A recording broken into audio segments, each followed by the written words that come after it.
নমস্কার বন্ধুরা, আপনারা দেখছেন রুমার হেসেল। আপনাদের সঙ্গে আমি রুমা।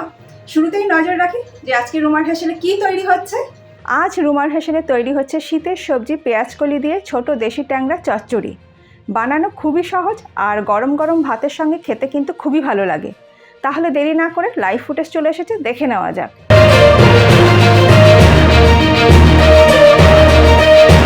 ট্যাংরা মাছের চচ্চড়ি বানানোর জন্য নিয়েছি ছোট দেশি ট্যাংরা মাছ 200 গ্রাম। এই মাছগুলো শীতকালে ভীষণ ভালো পাওয়া যায়। মাছগুলোকে আগেই ভালো করে ধুয়ে পরিষ্কার করে নিয়ে নিয়েছি। এবার এর মধ্যে দিয়ে দিচ্ছি সামান্য পরিমাণে নুন, খুবই সামান্য পরিমাণে হলুদ আর দিয়ে দিচ্ছি খুব সামান্য পরিমাণে লঙ্কা গুঁড়ো। এবার সব কিছু দিয়ে মাছগুলোকে ভালো করে মাখিয়ে নিয়ে 20 থেকে 25 মিনিট আমি মাছগুলোকে রেখে দেবো। আর নিয়ে নিয়েছি 200 গ্রাম পেঁয়াজকলি, যেটাকে আগেই আমি ভালো করে ধুয়ে পরিষ্কার করে নিয়ে ছোটো ছোটো টুকরো করে কেটে আমি নিয়ে নিয়েছি। এবার এই পেঁয়াজকলির মধ্যে আমি দিয়ে দিচ্ছি অল্প পরিমাণে নুন দিয়ে পেঁয়াজকলির সঙ্গে ভালো করে মাখিয়ে নেব। নুন মাখিয়ে যদি পেঁয়াজকলি রান্না করা হয় তাহলে গায়ে ছিটে আসে না আর পেঁয়াজকলিটা তাড়াতাড়ি নরম হয়ে যায়। কড়াইয়ের মধ্যে দিয়ে দিচ্ছি 3 টেবিল স্পুন সর্ষের তেল। তেল ভালো মতন গরম হয়ে গেছে। গ্যাসের ফ্লেমটা লো করে দিয়ে মাছগুলোকে তেলের মধ্যে দিয়ে দেব। আর এবার গ্যাসটাকে লো টু মিডিয়াম করে দিয়ে মাছগুলোকে একটু হালকা করে ভেজে নেব। মাছগুলোকে একটু হালকা করেই ভেজে নেব। কড়া করে মাছ ভাজলে কিন্তু মাছটা শক্ত হয়ে যাবে। আমার মাছগুলো ভাজা হয়ে গেছে। এবার এগুলোকে আমি তুলে একটা বাটির মধ্যে আমি নিয়ে নিচ্ছি। সেম একই প্রসেসে একইভাবে বাকি মাছগুলোকে আমি ভেজে নিয়ে নেব। ওই তেলের মধ্যে আমি দিয়ে দিচ্ছি 4টে চেরা কাঁচা লঙ্কা আর দিয়ে দিচ্ছি একটা মিডিয়াম সাইজের পেঁয়াজকে আমি কুচিয়ে রেখেছি, সেই পেঁয়াজটা আমি দিয়ে দিলাম। গ্যাসের ফ্লেমটা মিডিয়ামে করে পেঁয়াজটাকে একটু হালকা করে ভেজে নেব। পেঁয়াজ আমার হালকা করে ভেজে নেওয়া হয়ে গেছে। এবার আমি 6-7 কোয়ার মতন রসুনকে আমি থেতো করে নিয়েছি হামামদির সাথে, সেই রসুনটা আমি দিয়ে দিলাম। রসুনটাকে দিয়েও 2 মিনিট পেঁয়াজের সঙ্গে একটু হালকা করে ভেজে নেব। পেঁয়াজ আর রসুনটা ভালো করে ভাজা হয়ে গেছে। রসুনের যে কাঁচা গন্ধটা ছিল সেটা চলে গেছে। এবার আমি এর মধ্যে দিয়ে দিচ্ছি আগের থেকে নুন মাখিয়ে রাখা পেঁয়াজকলি। এবার আমি এর মধ্যে দিয়ে দিচ্ছি সামান্য পরিমাণে হলুদ গুঁড়ো আর দিয়ে দিচ্ছি 1/2 টিস্পুন রেড চিলি পাউডার। যদি আপনারা লঙ্কা গুঁড়ো দিতে অপছন্দ করেন তাহলে দেবেন না।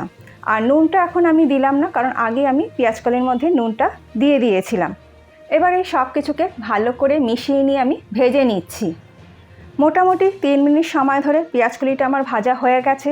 পেঁয়াজকলিটা যখন একটু নরম হয়ে আসবে তখন আমি এর মধ্যে দিয়ে দিচ্ছি আগের থেকে ভেজে রাখা ট্যাংরা মাছগুলোকে দিয়ে পেঁয়াজকলির সঙ্গে ভালো করে মিশিয়ে নিচ্ছি। এই সব কিছু আমার ভালো করে মেশানো হয়ে গেছে। এবার আমি এর মধ্যে দিচ্ছি স্বাদ মতো নুন আর দিয়ে দিচ্ছি খুব সামান্য পরিমাণে একটু জল, 2 চামচ 3 চামচের মতন একটু খুবই সামান্য পরিমাণে একটু জল আমি দিয়ে দিলাম। সব কিছু ভালো করে আমি মিশিয়ে নিচ্ছি। বেশি জল দেবার কিন্তু একদমই দরকার নেই। সব কিছু আমার ভালো করে মেশানো হয়ে গেছে। গ্যাসের ফ্লেমটা লো করে দিয়েছি। এবার ঢাকা দিয়ে 5 থেকে 7 মিনিট এই মাছের চচ্চড়িটাকে আমি রান্না করে নেব। প্রায় 7 মিনিট পর ঢাকাটা আমি খুলে নিলাম। ভালো করে আবারও আমি সব কিছুর সঙ্গে মিশিয়ে নিচ্ছি। শীতের সবজি পেঁয়াজকলি দিয়ে ট্যাংরা মাছের চচ্চড়ি একদম তৈরি। সব কিছু আমার ভালো করে মেশানো হয়ে গেছে। এবার সব শেষে আমি দিয়ে দিচ্ছি অল্প পরিমাণে ধনেপাতা কুচি। ধনেপাতাটাকে দিয়ে আবারও আমি সব কিছুর সঙ্গে একটু ভালো করে আমি মিশিয়ে নিচ্ছি। গ্যাসের ফ্লেমটা আমি এবার অফ করে দিলাম। 5 মিনিট পর আমি গরম ভাতের সাথে এই পেঁয়াজকলি দিয়ে ট্যাংরা মাছের চচ্চড়ি আমি সার্ভ করব। গরম ভাতের সঙ্গে এই ট্যাংরা মাছের চচ্চড়ি অসাধারণ লাগে। আমার আজকের এই সহজ পদ্ধতি দেশি ট্যাংরা চচ্চড়ি আপনাদের কেমন লাগলো অবশ্যই জানাবেন। ভালো লাগলে আপনারাও বাড়িতে একদিন এইভাবে ট্রাই করে দেখুন। আশা করি আপনাদেরও ভালো লাগবে। রেসিপিটা ভালো লাগলে লাইক শেয়ার সাবস্ক্রাইব করে পাশে থাকা বেলটাও প্রেস করে দেবেন। তাহলে আমি যখনই নতুন কোনো ভিডিও আপলোড করব আপনাদের কাছে কিন্তু খুব সহজেই নোটিফিকেশান পৌঁছে যাবে। যারা এখনও আমার চ্যানেলটাকে সাবস্ক্রাইব করেনি প্লিজ তারা আমার চ্যানেলটাকে সাবস্ক্রাইব করে আমার পাশে থাকুন। যারা করেছেন তাদের অসংখ্য ধন্যবাদ। আপনারা চাইলে রুমার হেসেল ফেসবুক পেজও জয়েন করে নিতে পারেন, ইনস্টাতেও ফলো করে নিতে পারেন। আজ তাহলে এই পর্যন্ত। আবার দেখা হবে নতুন কোনো কুকিং নিউজের সঙ্গে। ভালো থাকবেন, সুস্থ থাকবেন। ধন্যবাদ।